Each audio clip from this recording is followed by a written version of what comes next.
사람은 모두 같은 언어를 쓰는 것 같지만 사실은 각자 다른 방식으로 마음을 전합니다.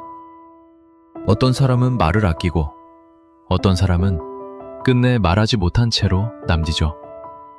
이 이야기는 말이 없어서 차갑다고 믿었던 한 사람과 그 침묵을 오해했던 또 한 사람의 이야기입니다. 현관문을 열자마자 집안 공기가 먼저 느껴졌다. 막 끓였다가 불을 끈 국의 냄새, 눅눅한 수건에서 올라오는 비누향, 그리고 무엇보다도 사람 없는 집에서만 나는 정적의 냄새. 나는 구두를 벗어 신발장 아래로 밀어놓고 손에 들고 있던 장바구니를 부엌 바닥에 내려놓았다. 결혼 전에는 상상도 못했다. 누군가와 함께 산다는 건 매일 부딪히고 매일 맞춰가는 일이라는 걸. 그런데 그 누군가가 남편만이 아니라 시어머니까지 포함될 줄은 더더욱 몰랐다. 시어머니는 말이 없었다. 없는 정도가 아니라 말을 하는 법을 잊어버린 사람처럼 보였다. 필요한 말만 딱 하고 그마저도 짧았다. 밥, 약, 창문. 단어들이 문장으로 이어지기도 전에 공기 속으로 흩어졌다. 처음엔 그게 낯설어서 내가 더 떠들었다. 오늘 회사에서 무슨 일이 있었는지, 시장에서 배추가 얼마나 비쌌는지, 남편이 왜 그렇게 늦는지. 하지만 내 말은 대개 대답을 받지 못했다. 시어머니는 고개를 끄덕이거나 시선을 피하거나 손에 쥔 것만 조금 더 단단히 쥐었다. 나는 점점 내 목소리가 집안에서 혼자 울린다는 느낌을 받았고 그 울림이 어느 순간부터는 창피함으로 바뀌었다. 그리고 그 다음은 서운함이었다. 부엌에 들어가니 밥솥이 보온으로 켜져 있었다. 뚜껑을 열어보니 밥이 아직 따뜻했다. 국 냄새는 냄비 안에서 천천히 식어가고 있었다. 시어머니는 아마도 먹을 준비를 하고 있다가 내가 늦는 바람에 다시 불을 껐겠지. 생각이 거기까지 닿자 조금 미안해졌다가도 곧바로 마음이 또 삐뚤어졌다. 왜 말을 안 하지? 밥 먹냐고 한마디만 하면 되잖아. 나는 냄비를 다시 약불에 올렸다. 고기 끓기 시작하자 작은 기포들이 올라오고 그 소리가 유난히 크게 들렸다. 시어머니 방 쪽은 여전히 조용했다. 문이 닫혀 있었고 그 앞 복도는 늘 그렇듯 어둑했다. 마치 그 문 안에는 다른 계절이 따로 존재하는 것처럼. 남편 민석은 그날도 늦었다. 오늘 좀 늦어. 나는 짧은 문자 하나가 오전에 왔고 그게 끝이었다. 나는 한숨을 쉬며 식탁에 반찬을 꺼내놓았다. 시어머니는 반찬을 많이 하지 않았다. 아니, 정확히는 많이가 아니라 변화가 없었다. 늘 같은 것들이었다. 멸치볶음, 김치, 간장에 졸인 무, 말린 오징어채. 처음엔 정갈하다고 생각했지만 시간이 지나니 그 정갈함이 고집처럼 느껴졌다. 국이 끓는 동안 나는 조심스럽게 시어머니 방 문을 두드렸다. 어머니, 밥 드세요? 잠깐의 정적 뒤에 문 안에서 움직이는 소리가 났다. 그러고는 아주 작은 목소리가 들렸다. 나중. 그 한 단어가 마음을 또 찔렀다. 나는 네라고 답했지만 나중이 언제인지 묻지 않았다. 아니, 묻고 싶지 않았다. 묻는 순간 또 내가 혼자 떠들게 될 것 같아서 그게 싫었다. 식탁에 혼자 앉아 밥을 뜨는데 숟가락이 밥을 파고드는 감각이 무겁게 느껴졌다. 나는 결혼하고 나서 자주 이런 생각을 했다. 왜 집이라는 공간이 이렇게 숨을 죽이게 만드는지, 왜 누군가와 함께 있는데도 자꾸 혼자인 것 같은지. 민석이 들어왔을 때는 밤 11시가 넘었다. 외투에 겨울 공기가 묻어들어왔고 그의 볼은 차가웠다. 나는 왔어? 라고 말하면서도 목소리에 힘이 없었다. 민석은 미안, 이리 좀 하고 어깨를 움츠렸다. 그리고 습관처럼 시어머니 방 쪽을 한번 바라봤다. 어머니 주무셔? 나는 어깨를 으쓱했다. 방에 계셔. 밥 나중에 드신대. 민석은 잠깐 멈칫하더니 조용히 국을 다시 데우기 시작했다. 그 모습이 묘하게 낯설었다.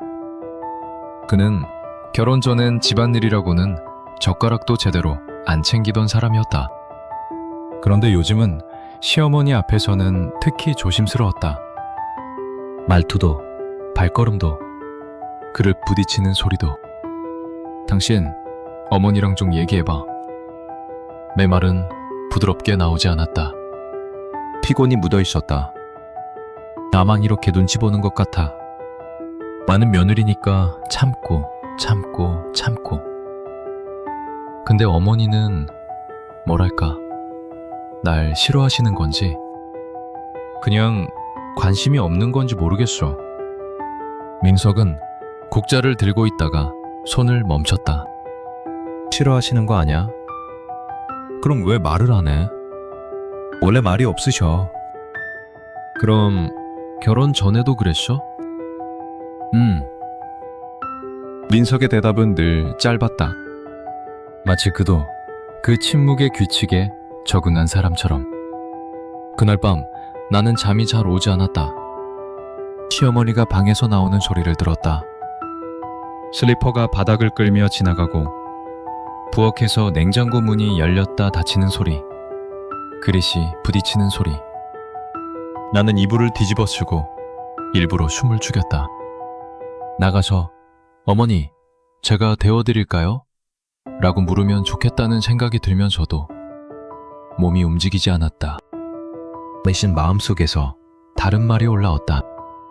왜 늘 내가 먼저 해야지? 왜 나는 이 집에서 늘 증명해야 하지? 며칠 뒤 시어머니가 내게 처음으로 문장에 가까운 말을 했다. 그날은 토요일이었다. 민석은 회사에 나갔고 나는 빨래를 널고 있었다. 시어머니가 뒤에서 조용히 다가와 내 옆에 섰다. 나는 어깨가 굳는 걸 느꼈다. 다음 주 병원. 그 말을 하면서 시어머니는 내 얼굴이 아니라 빨래줄만 바라봤다. 병원이요? 정기. 아, 어머니, 제가 모셔다 드릴까요? 내가 그렇게 말하자 시어머니는 잠깐 멈추더니 고개를 아주 작게 끄덕였다. 그게 그래인지 됐어인지 구분이 잘 안 됐다. 그런데 그날 저녁 민석이 집에 돌아오자 시어머니가 그에게도 똑같이 말했다. 다음 주 병원. 민석은 알았어 라고 답했다. 나는 그걸 보고 마음이 조금 서늘해졌다. 내가 먼저 말했는데도 시어머니는 내게 맡기지 않았다. 결국 아들에게 말했고 아들이 알았어 라고 하니까 일이 정해진 것처럼 흘러갔다.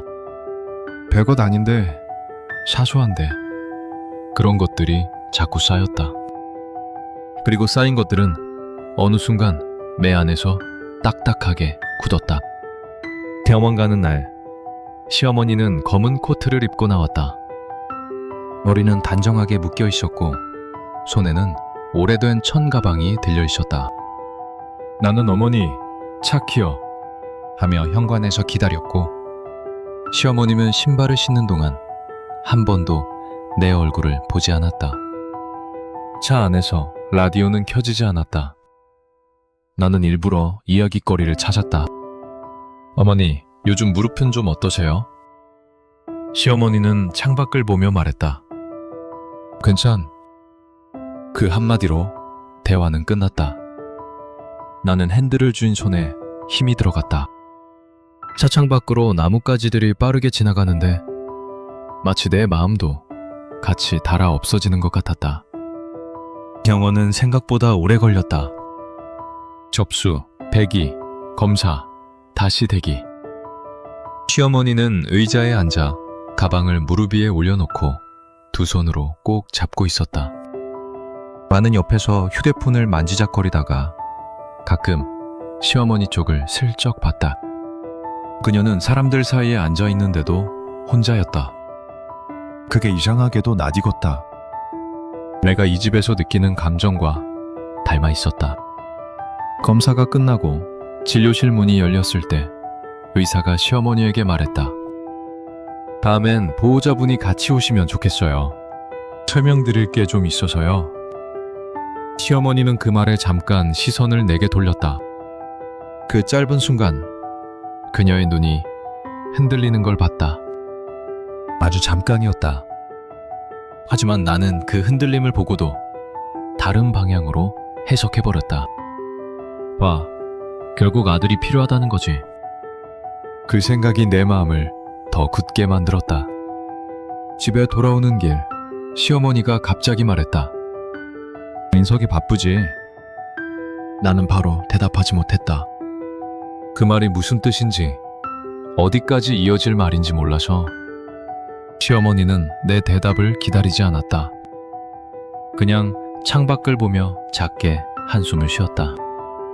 그날 밤 민석에게 병원 이야기를 하려다가 말았다. 괜히 말하면 또 내가 예민하다고 할 것 같았다. 그리고 솔직히 말하면 그날의 작은 서운함을 민석에게까지 설명하고 싶지 않았다.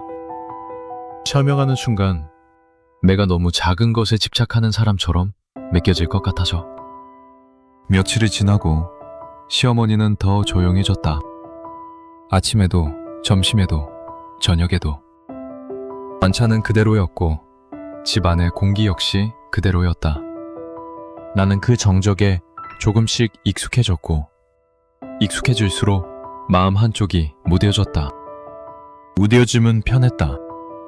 기대하지 않으니까 덜 아팠다.